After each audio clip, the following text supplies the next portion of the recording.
Hello बच्चों, आज आपका स्वागत है एसएस कोचिंग क्लासेस के ऑनलाइन प्लेटफॉर्म पर। ठीक है, पिछले वीडियो में हमने देखा था कि क्लास 10th के first chapter chemical reaction and equation के बारे में हमने पढ़ा था और उसमें हम चेंज पढ़ चुके हैं, टाइप ऑफ चेंज पढ़ चुके हैं, केमिकल रिएक्शन क्या होता है वो देख चुके हैं, केमिकल रिएक्शन को कैसे इक्वेशन के फॉर्म में रिप्रेजेंट किया जाता है ये देख चुके हैं और कैरेक्टर ऑफ केमिकल रिएक्शन क्या होता है ये भी देख चुके हैं। और इस वीडियो में हम आपके लिए लेकर आए हैं टाइप ऑफ केमिकल रिएक्शन। ठीक है, देखिए इधर type of chemical reaction, first combination reaction, second जो है हमारा डिकम्पोजिशन रिएक्शन। जो डिकम्पोजिशन रिएक्शन होते हैं यह 3 टाइप्स के होते हैं, thermal decomposition reaction, photolytic decomposition reaction और इलेक्ट्रोलाइटिक डिकम्पोजिशन रिएक्शन।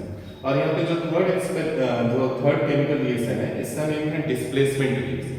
जो डिस्प्लेसमेंट रिएक्शन है उसको मैक्सिमम क्वेश्चन यहाँ से आते हैं और इसको याद करने का एक हमारे पास बहुत ही अच्छा ट्रिक है।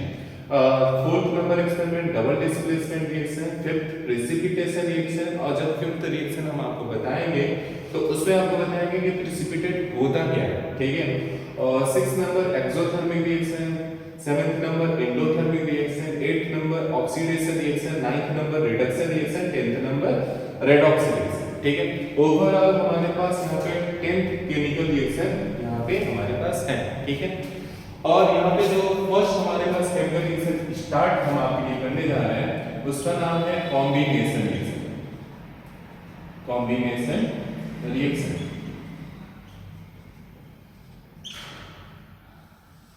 देखिए, कॉम्बिनेशन रिएक्शन से नेम से ही पता चल जा रहा होगा कि इस रिएक्शन में रिएक्टेंट क्या हो रहे होंगे, कंबाइन हो जा रहे होंगे। हमने पिछले वीडियो में ये बता चुके हैं कि यह रिएक्टेंट होता क्या है, प्रोडक्ट क्या होता है। तो जैसे किसी भी केमिकल रिएक्शन में जो सब्सटेंस पार्टिसिपेट करता है उसे हम क्या बोलते हैं, रिएक्टेंट बोलते हैं। और उनके रिएक्शन कंप्लीट होने के बाद एक न्यू सब्सटेंस का फॉर्मेशन होता है जिसकी प्रॉपर्टीज जो होती है रिएक्टेंट से क्या होती है, काफी डिफरेंट होता है और उसे हम क्या बोलते हैं, प्रोडक्ट बोलते हैं। ठीक, यहाँ पे कॉम्बिनेशन रिएक्शन में देखोगे कि A प्लस B आपस में कंबाइन हो रहा है। तो यहाँ पे किसका फॉर्मेशन हो रहा है, AB का फॉर्मेशन हो रहा है। तो यहाँ पे A प्लस B जो है वह किसका वर्क कर रहा है, रिएक्टेंट का वर्क कर रहा है, रिएक्टेंट का वर्क कर रहा है। और जो AB है वह हमारे पास किसका वर्क कर रहा है, प्रोडक्ट का वर्क कर रहा है। यहाँ पे आपको देखने को मिल रहा होगा कि A और B आपस में कंबाइन हो गए और यहाँ पे AB का फॉर्मेशन कर रहे हैं। और जो A और B है यही हमारे क्या है, रिएक्टेंट है जो केमिकल रिएक्शन में पार्टिसिपेट कर रहा है। तो इससे हमें पता चल जा रहा है कॉम्बिनेशन रिएक्शन एक ऐसा रिएक्शन होता है जिसमें 2 और मोर देन 2 रिएक्टेंट आपस में कंबाइन होते हैं और एक सिंगल प्रोडक्ट का क्या करते हैं, फॉर्मेशन करते हैं। जैसे हमारे पास एग्जांपल है, फर्स्ट एग्जांपल लेते हैं मैग्नीशियम। मैग्नीशियम क्या होता है, सॉलिड फॉर्म में आता है और ये रिबन के फॉर्म में आता है। ठीक है, सॉलिड होता है या रिबन आता है। ठीक है, इसको हम क्या करते हैं, बर्न करते हैं। जब भी आग लगती है या किसी भी सब्सटेंस को हम जलाते हैं तो वो ऑक्सीजन के ही प्रेजेंस में क्या होता है, जलता है। और ऑक्सीजन क्या होता है, गैस होता है। ठीक है, और इसको हम क्या करते हैं, जलाते हैं। जलाने के जो सिंबल होता है उसे डेल्टा से रिप्रेजेंट करते हैं। और जैसे ही मैग्नीशियम रिबन को हम जलाते हैं यहाँ पे फॉर्मेशन होता है MgO का फॉर्मेशन होता है। और MgO हमारा क्या होता है, मैग्नीशियम ऑक्साइड होता है। और इसका जो कलर होता है वो कैसा होता है, व्हाइट कलर का होता है। कैसा होता है, व्हाइट कलर का होता है। ठीक है, और साथ में क्या होता है, एनर्जी रिलीज होती है, साथ में क्या होता है, एनर्जी रिलीज होती है और व्हाइट डैजलिंग लाइट क्या होता है, फॉर्म होता है। ठीक, यहाँ पे देख रहे हो कि मैग्नीशियम को हम बर्न कर रहे हैं ऑक्सीजन के प्रेजेंस में, तो यहाँ पे मैग्नीशियम ऑक्साइड का फॉर्मेशन हो रहा है। लेकिन तुम्हें देखने को मिल रहा होगा कि यहाँ पे ऑक्सीजन 2 है, यहाँ पे ऑक्सीजन क्या है, 1 है।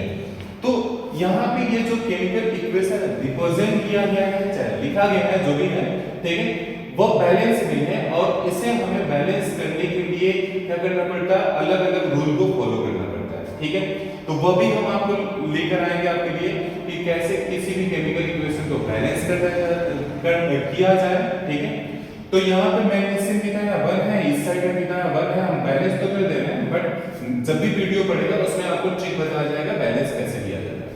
तो यहाँ पे देखो ये क्या है, Mg क्या है, मैग्नीशियम, और O2 क्या है, ऑक्सीजन, ऑक्सीजन। MgO क्या है, मैग्नीशियम ऑक्साइड, मैग्नीशियम ऑक्साइड। यह हमारे पास एग्जांपल हो गया किसका, कॉम्बिनेशन रिएक्शन का। सेकंड एग्जांपल देख लेते हैं।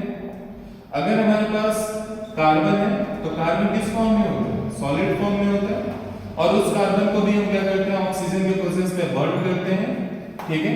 तो यहाँ पे फॉर्मेशन होता है कार्बन डाइऑक्साइड गैस का, कार्बन डाइऑक्साइड गैस का फॉर्मेशन, ठीक। तो यहाँ पे देखोगे कि यहाँ पे भी रिएक्टेंट आपस में मिल रहे हैं और ओनली सिंगल प्रोडक्ट का फॉर्मेशन हो रहा है, और इसलिए यह भी किसका एग्जांपल होगा, कॉम्बिनेशन रिएक्शन का। थर्ड एग्जांपल देखते हैं, एक एग्जांपल और देख लेते हैं। जिंक को अगर हम बर्न करते हैं ऑक्सीजन की प्रेजेंस में, तो यहाँ पे इसका भी फॉर्मेशन होता है, किसका, जिंक ऑक्साइड का फॉर्मेशन होता है। यह भी किस फॉर्म में होता है, सॉलिड फॉर्म में होता है। क्लियर। अब देखिए हमारे पास कॉम्बिनेशन रिएक्शन है, ठीक। तो ऐसे ही हम क्या करते हैं, नेक्स्ट हमारा जो रिएक्शन है वह क्या है, डिकम्पोजिशन रिएक्शन है। तो डिकम्पोजिशन रिएक्शन हम क्या करेंगे नेक्स्ट वीडियो